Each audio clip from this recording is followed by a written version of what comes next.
अल्लाह, खुदा, ईश आदि नाम एक ही शक्ति के हैं। वो कैसा है, कहां है, कैसे मिलता है, किसने देखा है? ये प्रश्नवाचक चिन्ह पूर्ण रूप से हटाने के लिए अवश्य सुनिए जगत गुरु तत्वदर्शी संत रामपाल जी महाराज के अमृत वचन, सर्व पवित्र धर्मों के पवित्र शास्त्रों के आधार पर। कर जोरों विनती करूं, धरूं चरण पर शीश। गुरु राम देवानंद जी महाराज ने दियो नाम बख्शीश। कोटि कोटि सिजदा करूं, कोटि कोटि प्रणाम। चरण कमल में राखियो मैं बांधी जाम गुलाम। अब गुण किए तो बहुत किए, करत न मानी और।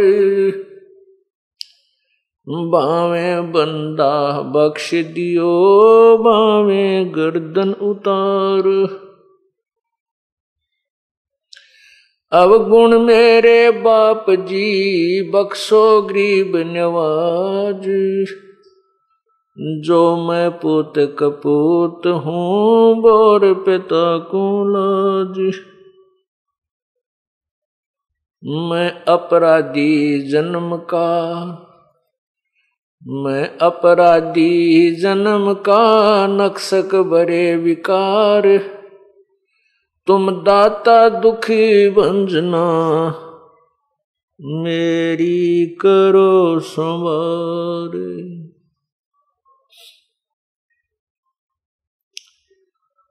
गुरु जी तुम ना भूलियो, चाहे लाख लोग मिल जाएं। हमसे तुमको बहुत है, तुमसे हमको नहीं। तुम्हारे विसारे क्या बने, मैं किसकी शरण में जाऊं। शिव विरंच मुनि नारदा, तिनके हृदय न समाऊं। कबीर गुरु जी मिलेंगे, पूछेंगे कुशलात। आदि अंत की सब कहूँ, अपने मन की बात। परमपिता परमात्मा, सारी सृष्टि के रचनहार, कुल मालिक कबीर बंदी छोड़ जी की असीम कृपा से ये 5 दिवसीय संत समागम सत्संग 14 जून सन 2008 को कल प्रारंभ हुआ।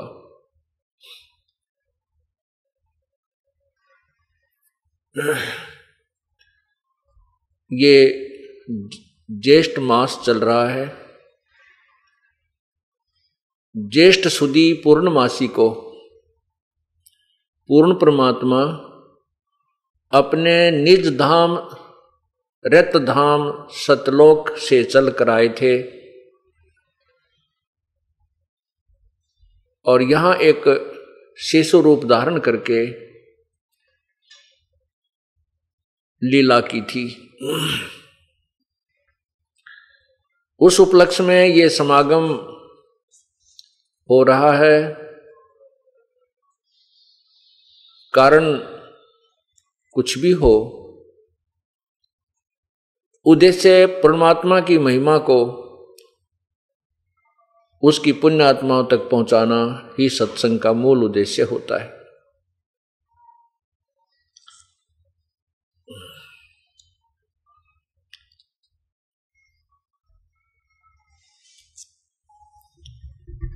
इन 5 दिनों के अंदर आपको ज्ञान कराया जाएगा कि परमात्मा कौन है, कहां रहता है, कैसा है, परमात्मा की क्या स्थिति है, वो साकार है या निराकार है, ये पूर्ण रूप से आपको प्रमाणों सहित बताया जाएगा।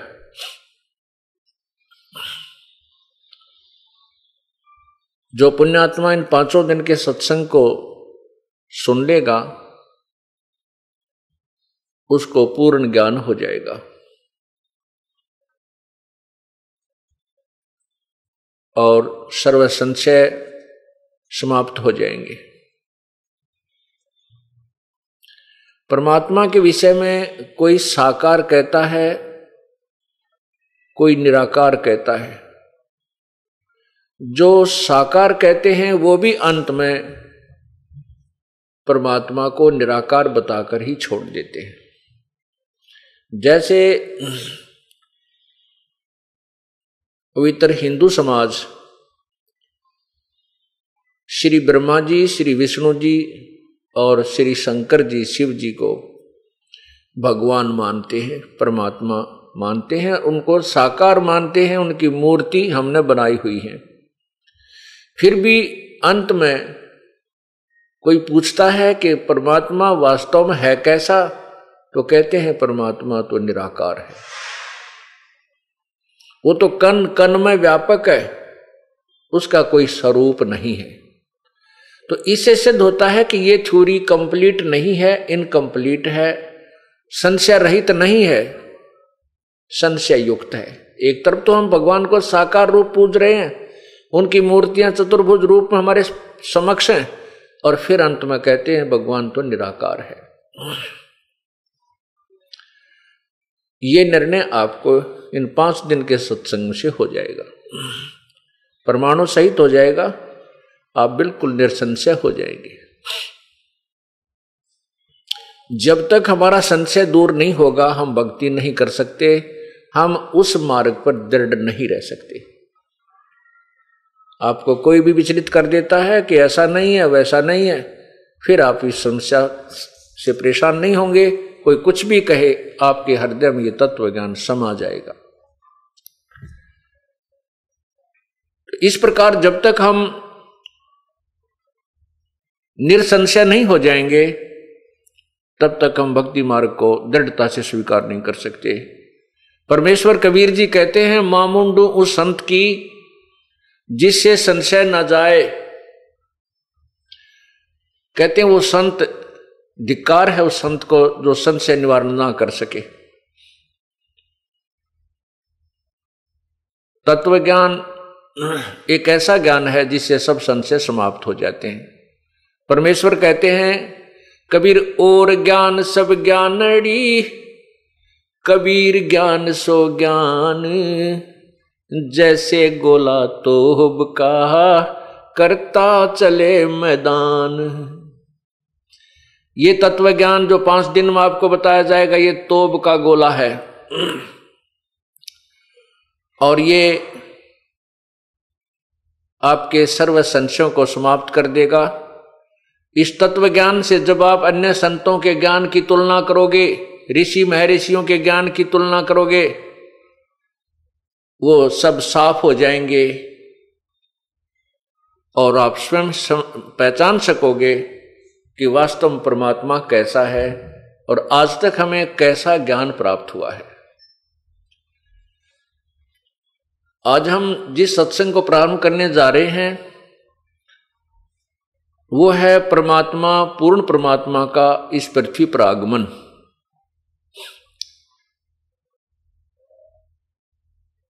प्रभु कौन है, उसका नाम क्या है, उसका स्वरूप क्या है।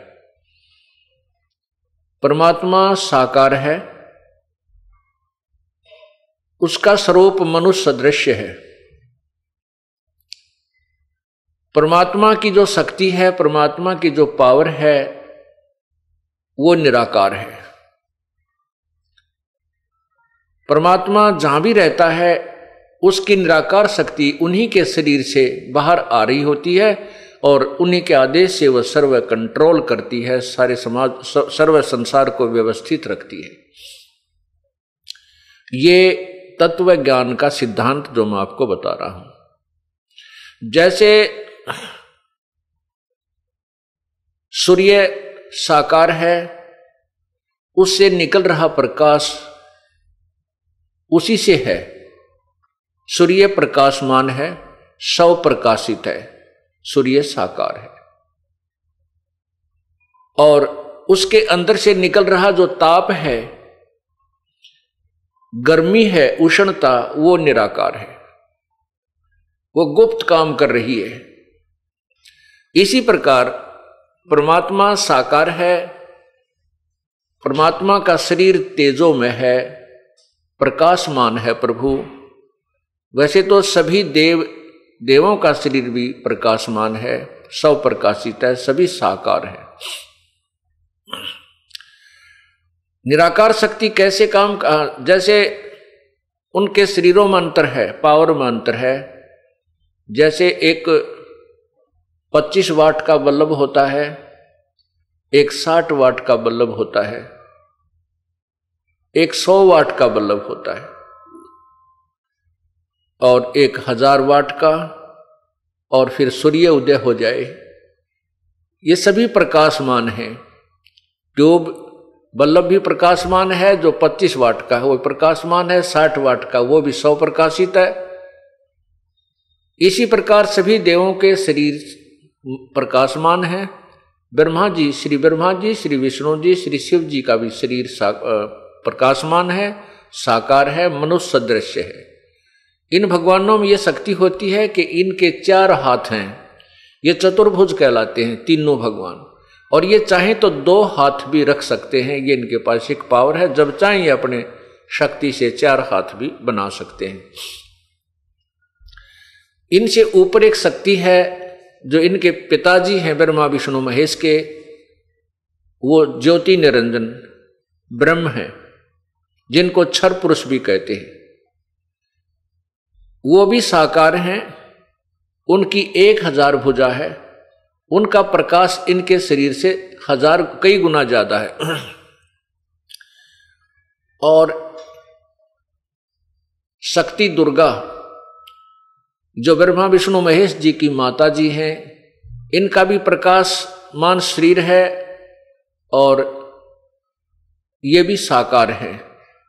इनका स्त्री स्वरूप है, नर आकार है, क्योंकि मानव आकार ही माना जाता है स्त्री या पुरुष का। इनकी दुर्गा की 8 भुजाएं हैं। ये चाहे तो 2 भुजाएं भी रख सकती है, जब चाहे ये 8 भुजाओं को भी फैला सकती है, विस्तार कर सकती है। ये सिद्धि होती है जो इनके पास उपलब्ध है। ब्रह्म जो है ये 21 ब्रह्मांड का भगवान है, 21 ब्रह्मांड का भगवान है। इसका शरीर भी प्रकाशमान है, स्वप्रकाशित है। ब्रह्म से ऊपर परब्रह्म जिसको अक्षर पुरुष कहते हैं, वो भी स्वप्रकाशित है, मनुष्य सदृश शरीर है। उसका शरीर का प्रकाश इस ब्रह्म से अधिक है। और वो अक्षर पुरुष 7 शंख ब्रह्मांड का प्रभु है, स्वामी है, भगवान है। परब्रह्म से ऊपर एक पूर्ण ब्रह्म है, पूर्ण ब्रह्म, वो भी मनुष्य सदृश शरीर युक्त है, तेजोमय शरीर है। उस परमात्मा का यानी पूर्ण ब्रह्म का, परम अक्षर ब्रह्म का शरीर जो है वो इन सब से ज्यादा प्रकाशमान है। उस पूर्ण परमात्मा को सत्य पुरुष भी कहते हैं। उसी परमात्मा ने अपने अन्य 3 रूप और बना रखे हैं, 3 रूपों में और रहता है। वो परमात्मा असंख्य ब्रह्मांड का मालिक है, जिसके अंतर्गत 7 संख्य ब्रह्मांड परब्रह्म के अर्थात अक्षर पुरुष के, तथा 21 ब्रह्मांड इस ब्रह्म के अर्थात क्षर पुरुष के। और ये सभी तीनों लोग उस परमात्मा के अंतर्गत आते हैं। वो सबका मालिक है, कुल मालिक है, वो सत्य पुरुष है। वो परमात्मा सत्यलोक में रहता है, उसका निवास, उसकी राजधानी सत्यलोक है और बाकी उसका देश है, बाकी उसके सब ब्रह्मांड उसी का राज्य साम्राज्य है। अन्य जो भगवान है वो उसी के अंतर्गत आते हैं। सतलोक में पूर्ण परमात्मा रहते हैं, उससे ऊपर 3 लोक और हैं। अलख लोक, उसके ऊपर अगम लोक और सर्वोच्च स्थान जो है वो अनामी लोक, अकय लोक कहलाता है। वो पूर्ण परमात्मा परम अक्षर ब्रह्म ही अन्य 3 रूपों में ऊपर रहता है, भिन्न भिन्न रूपों में 4 स्थानों पर वही रहता है, सतलोक में, अलखलोक में, अगम लोक और अकय लोक में। उसी परमात्मा के प्रत्येक लोक में उपमा के नाम भिन्न भिन्न हैं। जैसे अपने देश के प्रधानमंत्री जी अपने पास कई विभाग रख लेते हैं, तो जिस भी विभाग के वो दस्तावेजों पर साइन करते हैं वहां पर वो अपने आप को मंत्री लिखते हैं। उस समय उनकी पावर प्रधानमंत्री से कम होती है, मनुष्य वही होता है, व्यक्ति वही होता है। इसी प्रकार परमात्मा की स्थिति को समझने के लिए हमने यहाँ के एग्जाम्पल, यहाँ के उदाहरणों का सहारा लेना पड़ेगा। अब साकार परमात्मा, प्रत्येक प्रभु साकार है। अब जैसे प्रत्येक प्रभु साकार है, श्री ब्रह्मा, श्री विष्णु, श्री शिव जी, ये एक एक विभाग के मंत्री हैं। श्री ब्रह्मा जी रजगुण विभाग के, श्री विष्णु जी सतगुण विभाग के और श्री शिव जी तमोगुण विभाग के मालिक हैं। एक ब्रह्मांड में 3 लोक बने हैं और इन 3 लोकों में एक एक विभाग के ये स्वामी हैं, ब्रह्मा विष्णु महेश जी।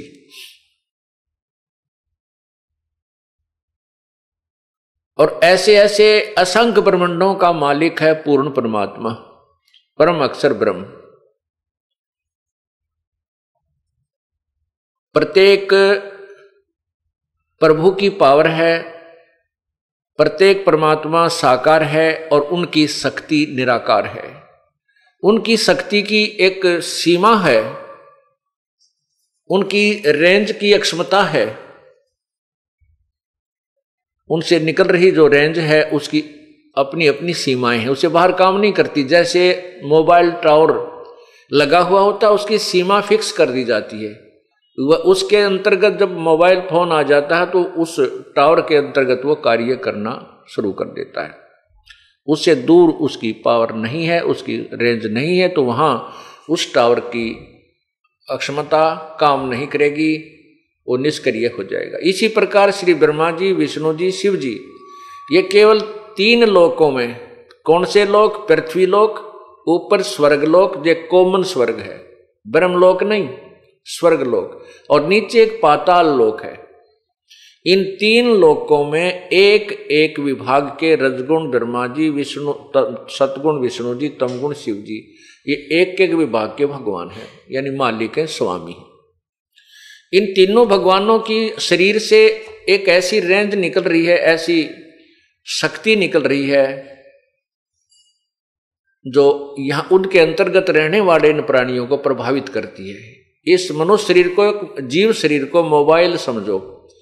इस मोबाइल में जौन सा भी टावर का क्षेत्र, तीनों टावरों की वहां कॉमन रेंज होती है, और जिस भी टावर का वो कार्ड होता है उसी की रेंज उसमें काम करने लग जाती है।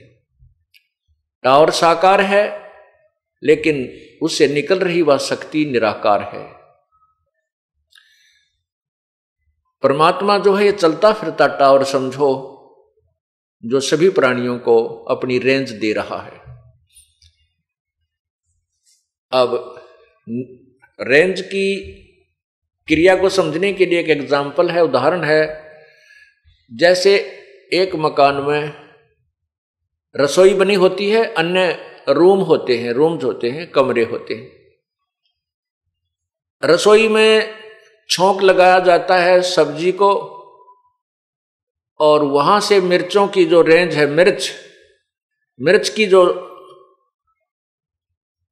निराकार जो शक्ति है, प्रभाव है, वो अन्य कक्षों में, अन्य कमरों में जाकर के भी छीकम छीक कर देता है। मूल वस्तु साकार वस्तु रसोई में है, उसकी निराकार शक्ति ने दूसरे कमरों में बैठे व्यक्तियों को भी अपना प्रभाव दिखा दिया, जिससे उनको छींकें आने लगी। ठीक इसी प्रकार ये तीनों परमात्मा ब्रह्मा विष्णु महेश अपने अपनी रेंज युक्त, अपने अपने गुण युक्त जहां भी रहते हैं, चाहे अपने लोक में रहें चाहे अन्य लोक में घूमें, उनके शरीर से निकल रही रेंज प्रॉपर काम करती रहती है। उसी के प्रभाव से ये यहां व्यवस्था बनी हुई है। श्री ब्रह्मा जी के रजगुण निकल रही उसकी रजगुण रेंज से यहां प्राणी उत्तेजित होते हैं, संतान उत्पत्ति करने के लिए विवश हो जाते हैं। ये जीव के बस की बात नहीं है, ये तो एक कठपुतली है, एक यंत्र है, और इन भगवानों की पावरों से ये चलता रहता है। ये कोई यहां पर ये जीव विवश है, संतान उत्पत्ति अवश्य करेगा, ये इसके बस की बात नहीं है। कारण क्या है, इसके पीछे ऐसा हमें क्यों विवश किया जा रहा है, ये इस 5 दिन के सत्संग में आपका क्लियर समझ में आ जाएगा, आपको स्पष्ट हो जाएगा। दूसरे भगवान विष्णु जी हैं, सतगुण युक्त हैं। सतगुण के प्रभाव से हम एक दूसरे के साथ प्रेम करते हैं, जैसे भाई बहन का प्यार, माँ बेटा का प्यार, पिता पुत्र का प्यार, रिश्तेदारी में लगाव, और संपत्ति में मोह। ये जो मोह है, जो सतीथी हमें यहां पर टिकाए रखता है, सतीथी बनाए रखता है, ये भगवान विष्णु जी के सतोगुण का प्रभाव है।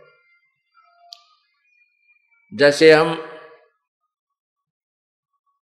अपने पुत्रों से, अपनी पत्नी से, अपनी संपत्ति से कितना लगाव रखते हैं, ये हमारे बस की बात नहीं है, ये जीव के बस की बात नहीं है, क्योंकि जीव एक यंत्र है, एक मशीन है, और ये इसीलिए इसी अकॉर्डिंग बनाया गया है, इसी की व्यवस्था ऐसी की गई है कि ये रेंज इसमें काम करें पूर्ण रूप से, ये शक्ति काम करे अपनी अपनी रेंज के आधार पर।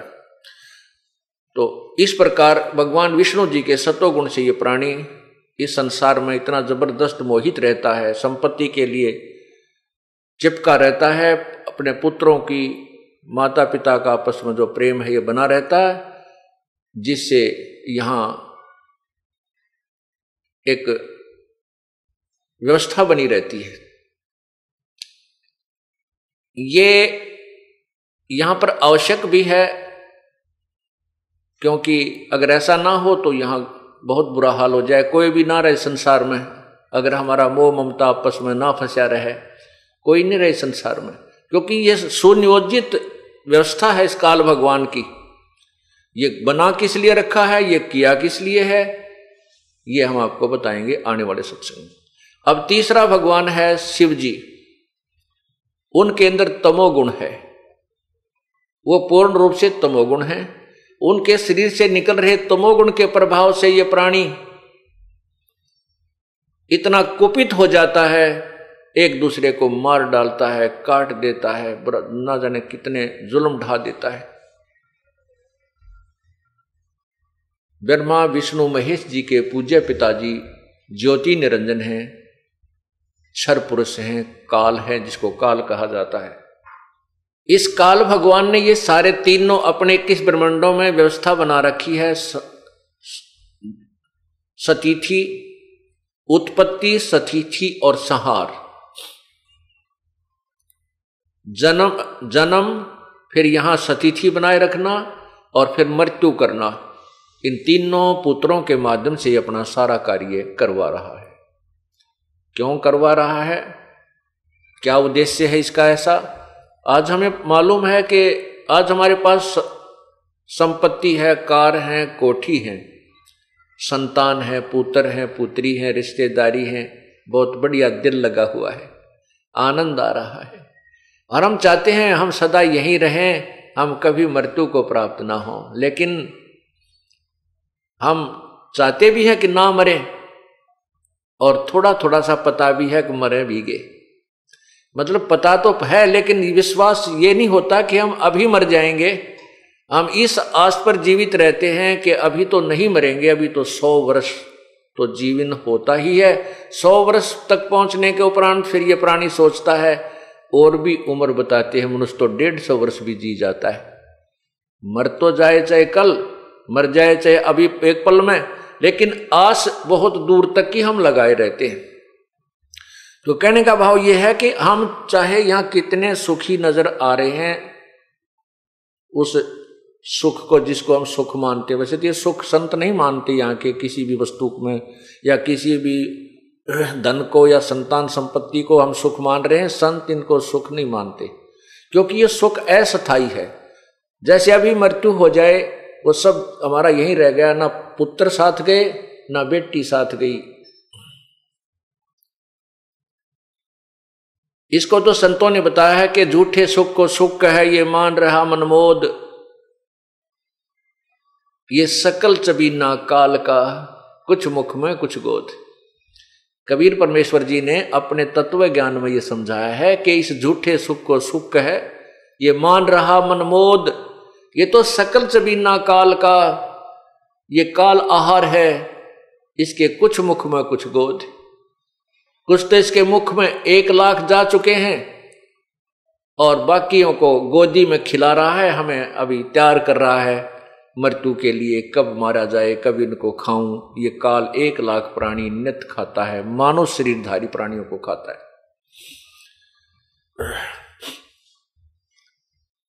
अब जैसे हम यहां पर नहीं चाहते कि मरे,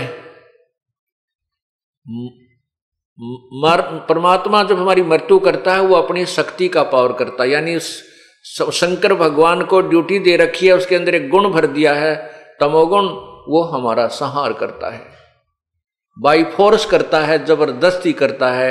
हम मर के कति राजी को नहीं, कति प्रसन्न नहीं है। ऐसा क्यों है?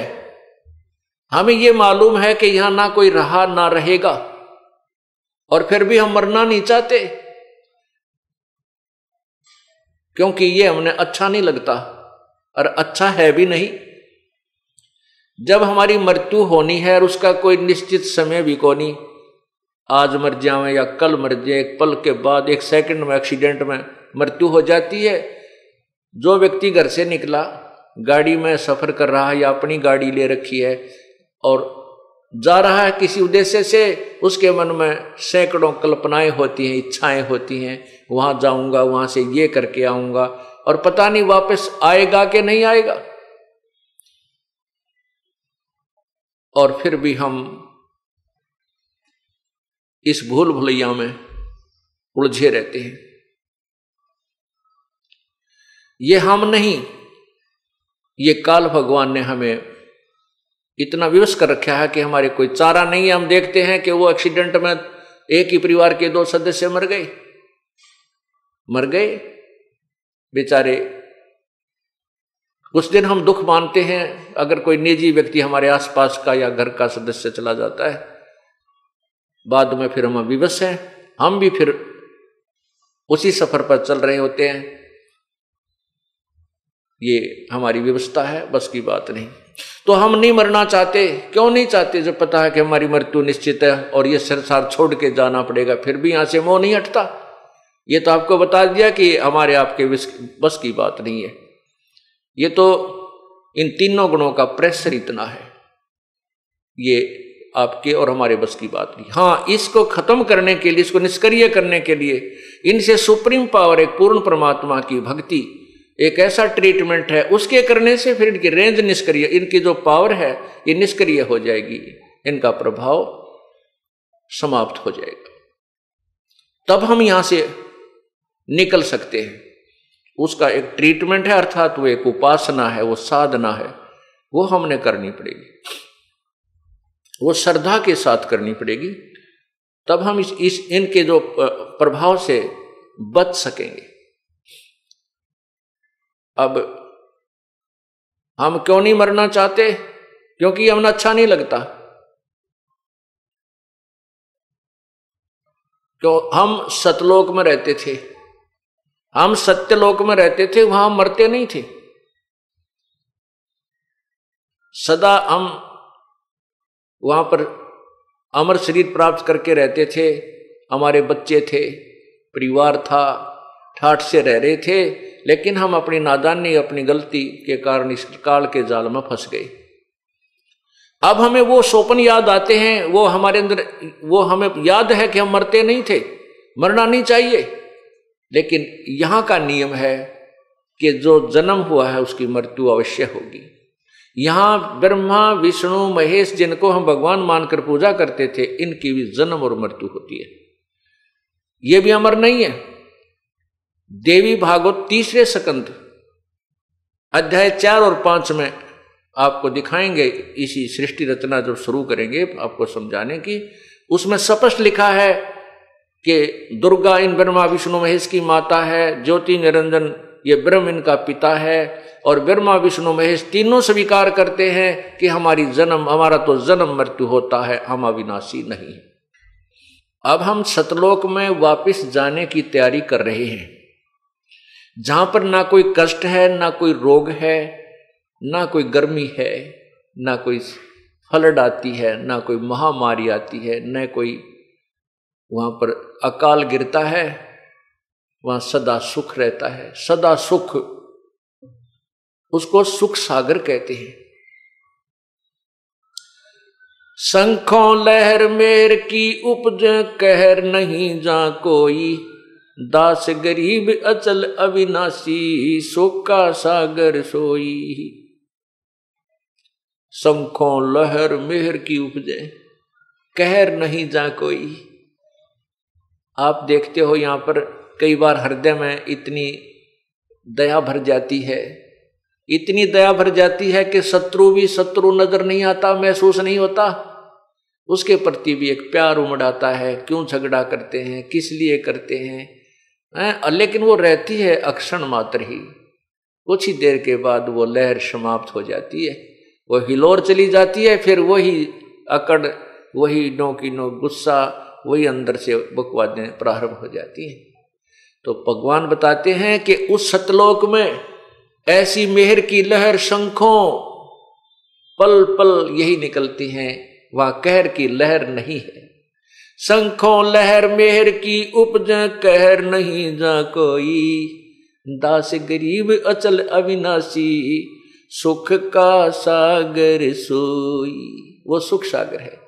जैसे समुद्र में, सागर में जब जहाज बीच में पहुंच जाता है, अन्य वस्तु नजर नहीं आती, केवल जल दिखाई देता है, सर्वत्र सागर ही होता है। इसी प्रकार वो परमात्मा का सतलोक सुख सागर है, सुख सागर, वहां सुख ही सुख है, सुख ही सुख है। जैसे पानी में, समुद्र में दूसरी चीज होती ही नहीं, ऐसे ही सतलोक में सुख के अतिरिक्त कोई वस्तु है ही नहीं, कोई और पीड़ादायक कोई भी वस्तु नहीं है, कोई भी पदार्थ नहीं है, और न ही कोई ऐसा जीव है। अब वो परमात्मा पूर्ण ब्रह्म, सारी सृष्टि का रचनहार, कुल मालिक, अपने लोक से चलकर इस काल ब्रह्म के 21 ब्रह्मंडों में आता है। वो किस लिए आता है, क्यों आता है, इसका एक सीधा सा उदाहरण तो ये बताएंगे। जैसे महाराजा होता है, उसके अंतर्गत सैकड़ों राजा हुआ करते थे, जो पूरी पृथ्वी का शासक होता था, जिसको चक्रवर्ती राजा कहते थे। वो अन्य स्थानों पर जाता था कि उस अक्षेत्र का, उस नगरी का राजा कोई अन्याय तो नहीं कर रहा, प्रजा को पीड़ित तो नहीं कर रहा है। अगर ऐसा वो कर रहा है तो उसको मैं फिर जनता को राहत दूंगा। एक तो उद्देश्य ये होता है। अब इसी प्रकार पूर्ण परमात्मा इस काल के ब्रह्मांडों में आता है। यहां की जनता जब हाहाकार मचा देती है, यहां के जीव तड़फने लगते हैं, तब वो परमात्मा या तो स्वयं आता है या फिर कोई अपना दास अपनी पावर युक्त अपनी कुछ पावर उसमें डालकर भेज देता है, अर्थात उसको कुछ शक्ति प्रदान करके भेजता है जो पुण्यात्माओं को सुख प्रदान करता है उसी प्रभु के आदेश और शक्ति से। अब वो परमात्मा पूर्ण ब्रह्म चारों युगों में आते हैं और यहाँ का जो राजा है, यहाँ 21 ब्रह्मांड का जो प्रभु है वो ब्रह्म है। पुण्यात्माओं, ये आपको तत्व ज्ञान ऐसा रटवा दूंगा, उंगलियां पे याद हो जाएंगे आपके, ये ब्रह्म के है, पर ब्रह्म क्या है, पूर्ण ब्रह्म क्या है, ब्रह्मा विष्णु महेश की कितनी पावर है। हमने ब्रह्मा विष्णु महेश को कभी बुरा नहीं कहा और ना ही ये बुरे हैं।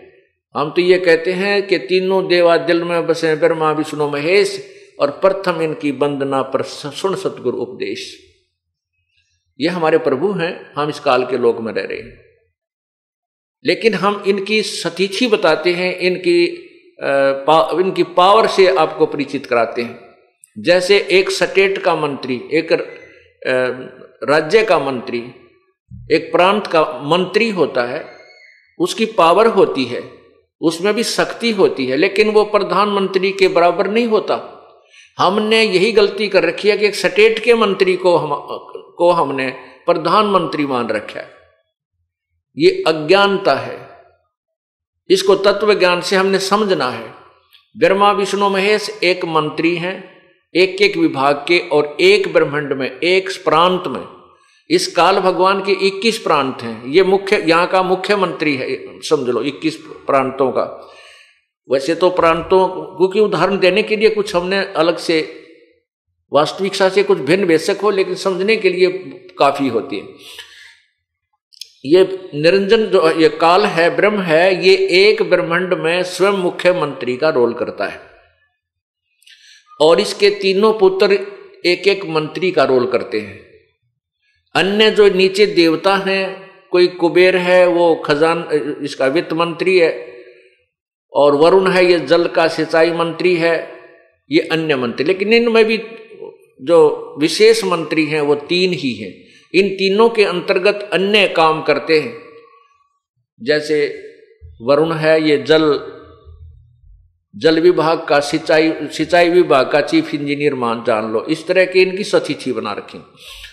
तो ये एक ब्रह्मांड में ब्रह्मा विष्णु महेश केवल 3 लोक बने हैं। एक ब्रह्मांड में 3 लोकों में एक एक विभाग के मंत्री हैं और इनका पिताजी मुख्यमंत्री एक ब्रह्मांड में, ऐसा जानो। और इन ब्रह्म से ऊपर परब्रह्म, परब्रह्म से ऊपर एक पूर्ण ब्रह्म जो है वो सब ब्रह्मांडों का मालिक है, कुल का मालिक है। उसको परम अक्षर ब्रह्म भी कहते हैं। पवित्र गीता जी अध्याय 7 श्लोक 29 में गीता ज्ञान दाता प्रभु कह रहा है कि अर्जुन, जिस समय तुझे सभी आध्यात्मिक ज्ञान हो जाएगा और तू मेरे से परिचित हो जाएगा और तत्ब्रह्म से, उस परमात्मा से तू परिचित हो जाएगा, फिर संसार की कोई सी वस्तु की तू इच्छा नहीं करेगा, कोई डिमांड तेरे मन में नहीं रहेगी। देखो कितना अच्छा ज्ञान है पवित्र गीता जी का, लेकिन आज तक हमारे को समझाने वाले नहीं मिले ठीक से। इसमें कहा है, गीता बोलने वाला भगवान अर्जुन को कह रहा है कि अर्जुन, जब तू पूर्ण रूप से तत्व ज्ञान से या आध्यात्मिक ज्ञान से पूर्ण रूप से परिचित हो जाएगा और फिर मुझे समझेगा और फिर तत्ब्रह्म को जानकर यहां की कोई भी वस्तु तू नहीं चाहेगा। 7वें अध्याय के 30 श्लोक हैं, 29वें श्लोक में ये शब्द बोले हैं। जब 8वां अध्याय प्रारंभ होता, अर्जुन ने सबसे पहले यही प्रश्न किया कि हे भगवान, किम तत्ब्रह्म पुरुषोत्तम, वो तत्ब्रह्म कौन है जो आपसे भी ऊपर है, आपसे भी कोई अन्य है, और उसको जानने के बाद आपकी सतिथि का पता होगा, तत्व ज्ञान को जानने के बाद आपको भी मैं समझूंगा, और वो ब्रह्म कौन है, तत्ब्रह्म कौन है, उसके बारे में बताइए। गीता ज्ञान दाता ने, गीता बोलने वाले प्रभु ने गीता जी के 8वें अध्याय के 3 मंत्र में श्लोक में कहा है, वो परम अक्षर ब्रह्म है, वो परम अक्षर ब्रह्म है। यानी गीता बोलने वाले परमात्मा भगवान से कोई और परमात्मा है, उसके विषय में गीता ज्ञानदाता कह रहा है, वो परम अक्षर ब्रह्म है। 8वें अध्याय में ही फिर आगे चल के 5वें और 7वें श्लोक में गीता ज्ञानदाता भगवान अपने बारे में कह रहा है कि मेरी भक्ति कर, मुझे ही प्राप्त होगा। और 8वें अध्याय के 8, 9, 10 श्लोक में लिखा है कि जो व्यक्ति उस तत्व ब्रह्म यानी परम अक्षर ब्रह्म की साधना करता है, अंतिम श्वास तक उसकी पूजा करता हुआ शरीर छोड़कर जाता है, उस परम दिव्य पुरुष सूर्य सदृश पर प्रकाशमान उस परमात्मा को प्राप्त हो जाता है। ये अपनी पवित्र गीता जी का अनमोल ज्ञान है। अब वो परम अक्षर ब्रह्म वो सारी सृष्टि का मालिक है। उसी के लिए गीता अध्याय नंबर 18 के मंत्र 62 में कहा है गीता ज्ञानदाता ने कि अर्जुन तू सर्वभाव से उस परमेश्वर तत्व ब्रह्म की शरण में जा, परम अक्षर ब्रह्म की शरण में जा, उसकी कृपा से ही तू परम शांति और शाश्वत स्थान अर्थात सतलोक को प्राप्त होगा। शाश्वत स्थानम, शाश्वत माने सदा रहने वाला यानी अविनाशी, स्थान माने धाम, लोक, सत्यलोक को प्राप्त हो जाएगा।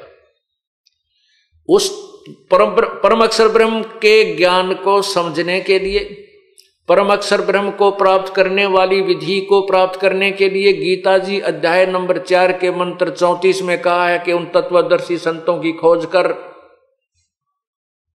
उनको दंडवत प्रणाम कर, विनम्र भाव से कपट छोड़कर प्रसन्न कर, फिर वो तत्वदर्शी संत तुझे उस परम पिता के पाने की विधि बताएंगे।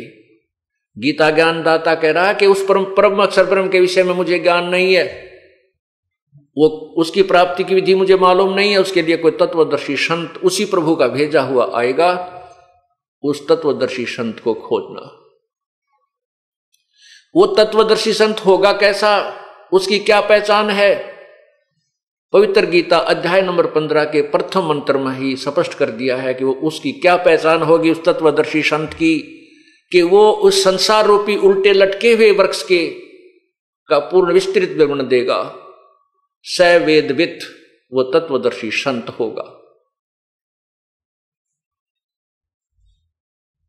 उस परमात्मा ने, पूर्ण ब्रह्म ने स्वयं ही एक भूमिका की थी तत्वदर्शी संत की, स्वयं ही वो भगवान है, स्वयं ही संत बनकर आते हैं, स्वयं ही एक अच्छे भक्त की भूमिका करके हमें उदाहरण देते हैं कि बेटा ऐसे ऐसे रहना जैसे मैं रह रहा हूं। उस परमात्मा ने, उस तत्ब्रह्म ने, परम अक्षर ब्रह्म ने आकर के आप ही तत्वदर्शी संत की भूमिका निभाई थी। उसके बाद उन्हीं के ज्ञान से इस दास को वो तत्व ज्ञान प्राप्त हुआ है और तत्वदर्शी संत की पदवी उसी परमात्मा ने इस दास को दी है। तो उस परमेश्वर ने, उस परम अक्षर ब्रह्म ने, सतपुरुष ने, कबीर परमेश्वर ने आकर के आज से 600 वर्ष पूर्व सवसम वेद यानी कबीर वाणी का के माध्यम से हमें यह ज्ञान दिया था। क्या कहा था? अक्षर पुरुष एक पेड़ है निरंजन वा की डार, अक्षर पुरुष एक पेड़ है निरंजन वा की डार, तीनों देवा शाखा है भाई पात रूप संसार। अक्षर पुरुष एक पेड़ है, निरंजन वा की डार और तीनों देवा शाखा है, ये पात रूप संसार। कितना प्यारा ज्ञान दिया गीता जी में, और स्पष्ट कर दिया है कि वो तत्वदर्शी संत कैसा होगा। इस उल्टे लटके हुए संसार रूपी वृक्ष का यानी पूर्ण विवरण बताएगा। उसके तना क्या है, कौन है, जड़ कौन है, तना कौन है, और वो डार कौन है, फिर वो शाखाएं, तीनों शाखा क्या हैं, और संसार रूपी वृक्ष कौन है। तीनों गुण, रजगुण ब्रह्मा, सतगुण विष्णु, तमगुण शिवजी रूपी तो शाखाएं हैं। नीचे जो जड़ है, मूल है उस वृक्ष की, यानी संसार जहां से चला है, जिससे प्रवृत्त को प्राप्त हुआ है, वो मूल है, वो पूर्ण परमात्मा परम अक्षर ब्रह्म है। एक वृक्ष की जो जड़ होती है वो जमीन के अंदर हिडन होती है, गुप्त होती है, प्रोक्ष होती है, और उससे बाहर तना होता है। तना नीचे जो जड़ है वो तो परम अक्षर ब्रह्म जानिए, और जमीन से बाहर तुरंत जो मोटा हिस्सा भाग होता है वृक्ष का, उसको तना कहते हैं, उसको अक्षर ब्रह्म अर्थात पर ब्रह्म जानिए। और फिर ऊपर जाके शाखाएं मोटी मोटी डार निकलती हैं, उनमें से एक डार को ज्योति निरंजन ब्रह्म क्षर पुरुष जानिए। उसी क्षर पुरुष एक ब्रह्म के आगे जाके 3 शाखाएं बन जाती हैं। उन तीनों शाखाओं को रजगुण ब्रह्मा, सदगुण विष्णु, तमगुण शिवजी, तीनों गुण रूपी शाखा जानिए। अब पुण्यात्माओं, इस संसार रूपी वृक्ष में एक दूसरे से जो भाग हैं ये एक दूसरे से संबंधित हैं, जुड़े हुए हैं। और हम फिर आगे इस ब्रह्मा विष्णु महेश यानी तीनों शाखाओं के आगे जो पत्ते बने हुए हैं, टहनियां निकली हैं, उन टहनियों के ऊपर वो पत्ते स्थापित होते हैं, उनको संसार जानिए। हम आज संसार में हैं, आप संसार हैं, आप ब्रह्मा विष्णु महेश रूपी इन तीनों शाखाओं पे आधारित हैं। आपको इन्हीं के माध्यम से आपका किया हुआ कर्म यानी फल मिलता है, आपको आहार प्राप्त होता है। जैसे पूरे पेड़ को से आहार प्रारंभ होता है, मूल से शुरू होता है। मूल पूर्ण परमात्मा है, परम अक्षर ब्रह्म है, वही सभी का पालन पोषण करता है इस पूरे वृक्ष, संसार रूपी वृक्ष का।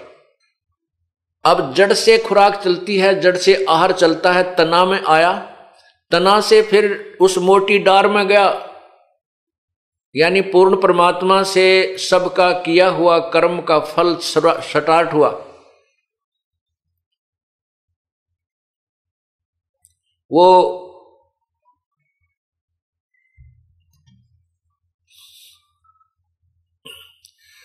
जैसे जड़ से मूल से वृक्ष को आहार मिलता है। अब मूल कौन है? ये पूर्ण ब्रह्म, परम अक्षर ब्रह्म। इससे सबको किया हुआ कर्म वहां से प्रारंभ होता है, तना में आता है यानी परब्रह्म के पास आया, परब्रह्म से फिर ब्रह्म के पास यानी डार में आया, डार से फिर वो खुराक आहार, मोटी डार से फिर तीनों शाखाओं में ब्रह्मा विष्णु महेश में आया, ब्रह्मा विष्णु महेश से आगे फिर हमें प्राप्त हुआ। ये वृक्ष के एक हिस्सा है ब्रह्मा विष्णु महेश, इनको हम अलग नहीं कर सकते, इनको हम बुरा नहीं कह सकते। जैसे कई अनजान लोग हमारे ज्ञान को नहीं समझते, वो कहते हैं कि ये संत ब्रह्मा विष्णु महेश को नेग्लेक्ट करता है। ये नेग्लेक्ट हो ही नहीं सकते, ये तो हमारा अभिन्न अंग है। जब तक हम इनके अंतर्गत हैं, हम यहाँ इनके अधीन हैं। ये यहाँ के 3 लोक के एक के विभाग, 3 लोक में एक के विभाग के मालिक हैं, मंत्री हैं, और हम इनकी प्रजा हैं। हम इनको नेग्लेक्ट नहीं कर सकते, हम इनके विधान से बाहर नहीं हो सकते, इनके अंतर्गत हमें रहना होगा। और लेकिन इस ज्ञान को समझना पड़ेगा, इनकी कितनी पावर है, ये हमें कितना राहत दे सकते हैं। अक्षर पुरुष यानी परम अक्षर पुरुष, परम अक्षर ब्रह्म से आहार चला,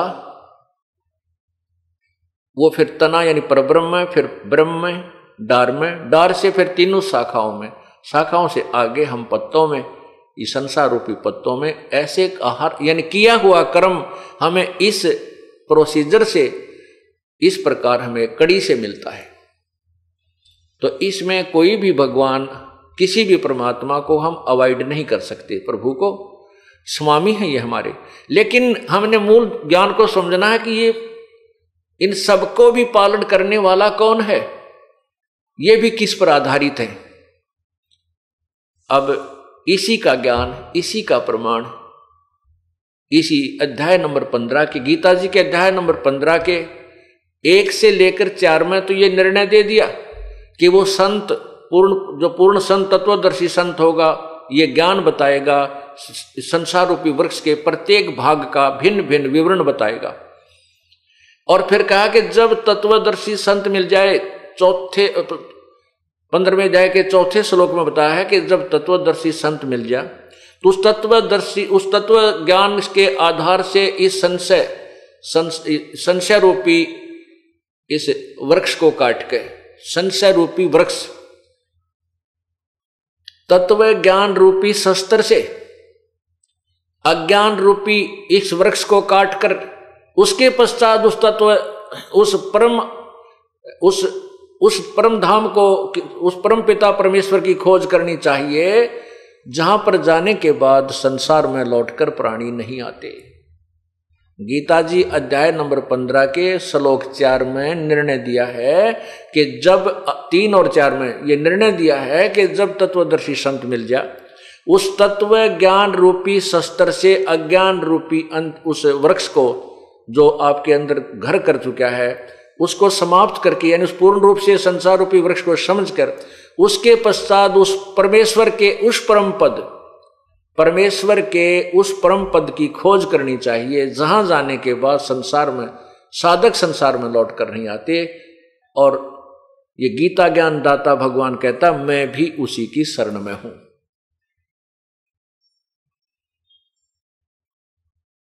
अब गीता ज्ञान दाता परमात्मा 4 अध्याय के 5वें श्लोक में कहता है कि अर्जुन तेरे और मेरे बहुत जन्म हो चुके हैं, तू नहीं जानता मैं जानता हूं।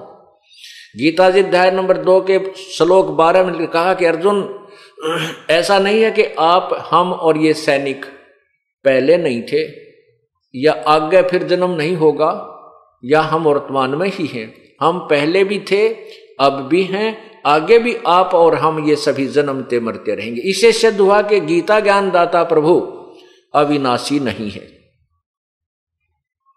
ये अविनाशी नहीं है। इसीलिए कह रहा है कि उसके पश्चात उस परम पद परमेश्वर की खोज करनी चाहिए, जहां जाने के बाद फिर संसार में साधक लौट कर नहीं आते, अर्थात उनको पूर्ण मोक्ष हो जाता है, उनका जन्म मृत्यु का झंझट सदा के लिए समाप्त हो जाता है।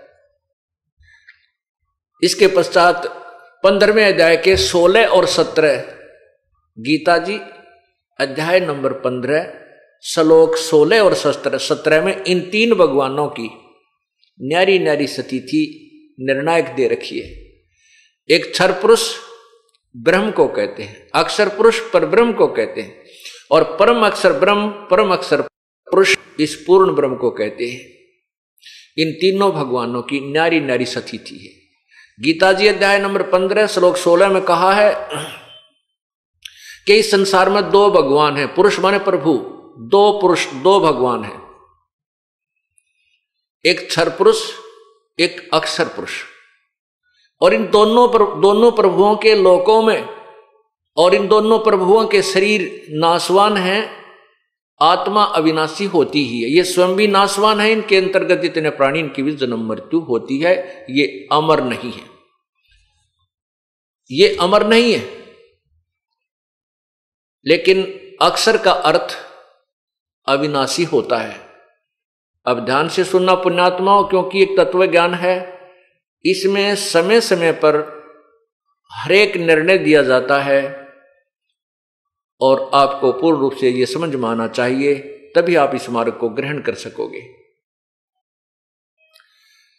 यहां अक्षर पुरुष का अर्थ अविनाशी भगवान, अविनाशी प्रभु। लेकिन फिर 15वें अध्याय के 17वें श्लोक में लिखा कि वास्तव में अविनाशी तो इन दोनों से भी न्यारा है, और वही परमात्मा कहलाता है, और वही तीनों लोकों में प्रवेश करके सबका धारण पोषण करता है, वो अविनाशी परमात्मा इस प्रकार कहा जाता है। अब यहां सोचना है कि 15वें अध्याय के 16वें श्लोक में भी यही कहा है कि एक क्षर पुरुष नाशवान भगवान, एक अक्षर पुरुष, क्षर पुरुष ब्रह्म है और अक्षर पुरुष ये परब्रह्म है। तो अक्षर पुरुष का अर्थ अविनाशी भगवान हुआ, अविनाशी प्रभु हुआ। और फिर 17वें श्लोक में कह दिया कि ना अविनाशी तो इन दोनों से भी उत्तम पुरुष, यानी वास्तव में सच्चा भगवान तो कोई इनसे भी न्यारा है, और वही वास्तव में अविनाशी है। इसे सिद्ध हुआ कि ये अक्षर पुरुष जिसको कहते हैं ये भी अविनाशी नहीं रहा। इसको समझने के लिए एक एग्जाम्पल कोट किया जाता है, एक उदाहरण दिया जाता है, ध्यानपूर्वक सुनना। तत्व ज्ञान को समझे बिना आप भक्ति पर नहीं लग सकते, और ना ही काल के लोक से आपकी यहां से आस्था हट सकती। क्षर पुरुष ब्रह्म है, अक्षर पुरुष ये परब्रह्म है, परम अक्षर ब्रह्म यानी पूर्ण परमात्मा वो पूर्ण ब्रह्म है। इन तीनों भगवानों की स्थिति को समझने के लिए आप ऐसे समझिएगा कि जैसे एक सफेद कप होता है, चाय पीने का, चीनी का प्याला जिसे कहते हैं, उसकी स्थिति से आप परिचित हैं कि हाथ से अगर छूट गया, फर्श पे गिर गया तो टुकड़े टुकड़े हो जाएगा, इतना छर है, नाशवान, बिल्कुल इसका तो क्लियर पता है कि नाशवान है। दूसरा कप समझिए स्टील का, इस्पात का बना हुआ है। अब वो कप उस सरपुरुष यानी उस मिट्टी के कप की तुलना में हमें बहुत स्थायी नजर आता है, अविनाशी नजर आता है भी, लेकिन वो भी वास्तव में अविनाशी नहीं है, क्योंकि स्टील को भी, लोहे को भी समय आने पर जंग लगेगा और एक दिन वो विनाश को प्राप्त हो जाएगा। लेकिन उसकी तुलना में वो बहुत ज्यादा समय के बाद नष्ट होगा, इसलिए उसको भी हम पक्का मान लेते हैं कि यो भाई टूटा को नहीं, खत्म नहीं होएगा, खत्म टूट भी जाएगा, अगर व्हीकल के नीचे आ गया टूट भी गया, और अच्छे लठ गण मार दिए उसका चूरा भी हो जाएगा। यानी वो स्थायी होते हुए भी वो जंग लगेगा, स्थायी नजर आते हुए भी उसका विनाश होगा, जंग लगेगा।